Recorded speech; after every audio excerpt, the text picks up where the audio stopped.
International, asawa ng dating Pangulo ng Haiti, sinampahan ng kaso sa kanyang assassination.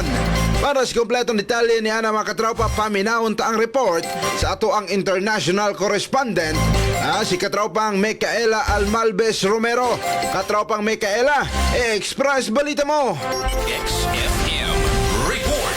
Ang balo ng na-assassinate na Pangulo ng Haiti na si Jovenel Moise ay kabilang sa 51 kataong nasampahan na konektado sa pagpatay noong 2021 noong Lunes. Pangunahing hakbang sa pag-usad ng kaso matapos ang halos 3 taon. Si Moise ay pinatay noong June 2021 ng 28 Colombian mercenaries kung saan ang First Lady ay nabaril subalit na isalba at ang mga bodyguards ay hindi nasugatan na naging dahilan para makita ang anggulo ng assassination. Sa mga investigasyon, lumalabas na ang dating Chief of Police ang mastermind at sina Martini Moise at Joseph ay sinampahan ng pagsabuatan at criminal association. Inakusahan na alam ang panganib ng Pangulo bago pinatay. Sa pahayag ng dating punong ministro Joseph, ang investigasyon at akusasyon ay bahagi ng pagsusumikap ng acting President at Prime Minister Ariel Henry para sa sentralisasyon ng lakas sa pamahalaang Haiti. Nanawagan siya sa FBI at sa ibang foreign agencies na magsagawa ng independent investigation para sa kaso. Para sa kompletong proteksyon ng pamilya, gumamit ng Saturn Plus Gold, Saturn Vitamin C at Saturn Plus Coffee Mix. Para sa nagkakaisang Pilipino para sa Pilipinas, ako si Micaela Almalves Romero, XFM News. XFM